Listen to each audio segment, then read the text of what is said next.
गदाधरं पाण्डुरङ्गं शूलहस्तं कृपानिधिं सर्वरोगहरं देवं दत्तात्रेयमहं भजे।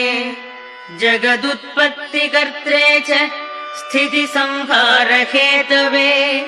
भवपाशविमुक्ताय दत्तात्रेय नमोऽस्तु ते।